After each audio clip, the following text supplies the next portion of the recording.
Hello friends, welcome to Mentors Academy. Thank you so much for visiting our YouTube channel. ఈ రోజు మనము tricks and mnemonics to remember most important constitutional amendment acts చూద్దామండి. ఎలా గుర్తుపెట్టుకోవాలి దీన్ని అనేది మనము చూద్దాము. ఫస్ట్ అమెండ్మెంట్ ఎలా గుర్తుపెట్టుకుంటారు? ఫస్ట్ టైం 9 ల్యాండ్ విజిట్ అని గుర్తుపెట్టుకుంటారు. ఫస్ట్ టైం హైలాండ్ విజిట్ అనేది కూడా అలా అనుకున్నా కూడా గుర్తుంటుంది అనమాట. ఓకే, ఫస్ట్ అమెండ్మెంట్ ఎప్పుడు జరిగింది? 1951లో జరిగిందండి. ఫస్ట్ టైం అంటే ఏంటి అంటే ఫస్ట్ టైం కాన్స్టిట్యూషన్ అమెండ్మెంట్ చేశారు కాబట్టి అలా గుర్తుపెట్టుకుంటారు. ఇది 9 ఏంటి సార్ అంటే 9th షెడ్యూల్ వచ్చేసి ఇంక్లూడ్ చేశారనమాట కాన్స్టిట్యూషన్ లో. ఇది ల్యాండ్ ఏంటి సార్ అంటే ల్యాండ్ రిఫార్మ్ లాస్ ఏవైతే ఉన్నాయో అవి జ్యుడిషియల్ రివ్యూకి రాకుండా దీంట్లో 9th షెడ్యూల్లో పెట్టారనమాట. 9th షెడ్యూల్లో పెట్టిన లాస్ అన్ని జ్యుడిషియల్ రివ్యూలో రావు అని చెప్పి పెట్టారు. First time 9 land visit. ఓకేనా. సెకండ్ ఏది అంటే important amendment 7th amendment act 1956లో జరిగిందండి. దీన్ని ఎలా గుర్తుపెట్టుకుంటారు? 7 స్టేట్స్ రీఆర్గనైజ్డ్ ఫర్ 1 హైకోర్ట్ అనమాట. ఏంటి సార్ 7 స్టేట్స్ అని పెట్టారు అంటే ఈ అమెండ్మెంట్ కింద 14 స్టేట్స్ ఎస్టాబ్లిష్ అయ్యాయండి. 7 + 7 ఎంత అండి? 14 అయిపోతుంది. ఓకేనా. రీఆర్గనైజ్డ్ ఫర్ 1 హైకోర్ట్ ఏంటి అంటే రీఆర్గనైజ్డ్ అంటే స్టేట్స్ రీఆర్గనైజేషన్ యాక్ట్ 1956 ఈ అమెండ్మెంట్ కింద చేశారు. ప్లస్ ఫర్ 1 హైకోర్ట్ ఏంటి సార్ అంటే 7 స్టేట్స్కి ఒక హైకోర్ట్ ఏంటి సార్ అంటే సింపుల్ అండి. There can be 1 high court for more than 2 states అనమాట. 1 or 2 states 1 or more states అన్నట్లా పెట్టారనమాట. ఒకటే హైకోర్టు 2 లేదా 3 స్టేట్స్కి ఉండొచ్చు అని చెప్పి పెట్టారు. నెక్స్ట్ అమెండ్మెంట్ 42nd అమెండ్మెంట్ చేశారు 1976, 20 years తర్వాత. దీన్ని mini constitution 42 is a big bag for travel అని పెట్టుకుంటారు అనమాట.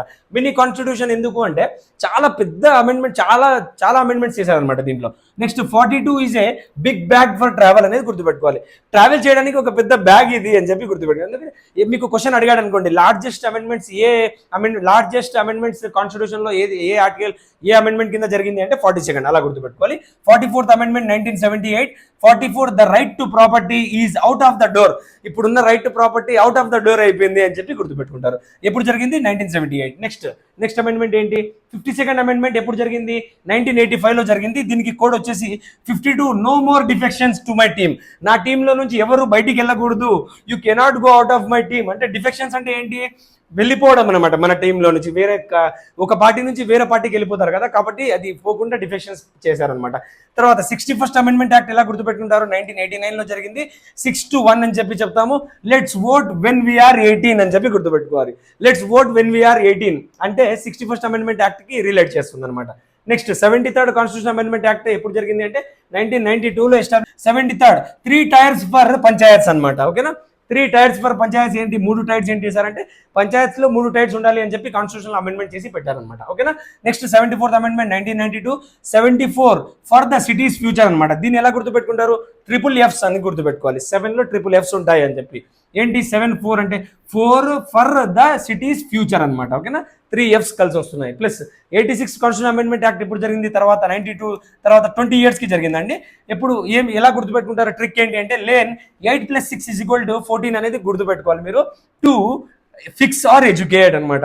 8 + 6 అనేది 14 అనేది ఎడ్యుకేషన్ కాబట్టి to lane to fix educate to educate అన్నట్లు గుర్తుపెట్టుకోవాలి. 86 ఎడ్యుకేట్ అన్నట్లు. ఓకేనా. రైట్. నెక్స్ట్ ఇక్కడ నుంచి చాలా ఇంపార్టెంట్ ఆర్టికల్ అమెండ్మెంట్స్ ఉంటాయండి. 101 అమెండ్మెంట్ ఏం షార్ట్ కట్ ఏంటి? 101 rupees GST in marriage of my friend. అంటే మీరు ఎవరైనా ఫ్రెండ్ పెళ్లికి మ్యారేజ్కి వెళ్తే 116 రూపాయలు పెట్టాలి అని చెప్తారు కదా, అలా కాకుండా 101 రూపాయలు పెట్టి వస్తానని చెప్పండి. మీకు GST ఉంటుంది. 101 రూపీస్ GST ఉంటుంది పెళ్లిలో వెళ్తే అని చెప్పి అలా గుర్తుపెట్టుకోవాలి. 102nd అమెండ్మెంట్ 2018లో చేశారండి. 102 అంటారు దీన్ని.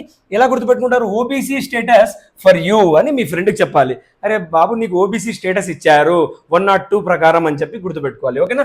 103rd కాన్స్టిట్యూషన్ అమెండ్మెంట్ యాక్ట్ ఎప్పుడు చేశారు? 2019లో చేశారు. ఎలా గుర్తుపెట్టుకుంటారు? EWS for the needy. ఎవరికైతే అవసరం ఉందో వాళ్ళకి EWS లేదా 103లో 3 letters ఉన్నాయి కాబట్టి EWSలో కూడా 3 letters ఉన్నాయి. అలా గుర్తుపెట్టుకోవాలి. నెక్స్ట్ ఏంటి? లాస్ట్ ఇంకా ఉన్నాయండి. 104th కాన్స్టిట్యూషన్ అమెండ్మెంట్ యాక్ట్ ఎప్పుడు జరిగింది? 2020లో జరిగింది. 104. ఓకే. ఎలా గుర్తుపెట్టుకుంటారు? SC ST get more. 104 4 more అన్నమాట. ఓకేనా. SC ST get more. Okay. SC ST కోసం రిజర్వేషన్ పెట్టారు అనమాట. నెక్స్ట్ గెట్ మోర్ ఎందుకు అంటే ఆల్రెడీ ఉంది కాబట్టి వాళ్ళకి రిజర్వేషన్ ఎక్స్టెండ్ చేశారు కాబట్టి. 2021లో ఏం చేశారంటే 105th అమెండ్మెంట్ యాక్ట్ చేశారు. ఇది 105th అమెండ్మెంట్ యాక్ట్. దీన్ని ఏమంటారు? ఎలా గుర్తుపెట్టుకుంటారు? States can decide OBC. స్టేట్స్కి OBC ఎవరు, బ్యాక్వర్డ్ క్లాస్ ఎవరు అనేది డిసైడ్ చేసే పవర్స్ ఇచ్చేసారనమాట. 106 అమెండ్మెంట్ యాక్ట్ ఎప్పుడు అంటే 2023 లేటెస్ట్. 106 అంటారు దీన్ని. ఎలా గుర్తుపెట్టుకుంటారు? 6 women sitting on a sofa. Sofa అని గుర్తుపెట్టుకుంటారు. Okay, 6 women. ఓకేనా, రైట్. లెజిస్లేచర్ లో అంటే సోఫా అంటే మనం ఇక్కడ legislature, women will get their quota fix అని చెప్పి కూడా గుర్తుపెట్టుకోవచ్చు, లేదా 6 women sitting on a sofa. Okay, అలా అంతా ఇట్లా గుర్తుపెట్టుకుంటే చాలా బాగుంటుందండి. థ్యాంక్ యూ సో మచ్ అండి. ఈ వీడియో మీకు నచ్చినట్లయితే please like, share and subscribe చేసి మీ ఫ్రెండ్స్ కూడా షేర్ చేయండి. Signing off.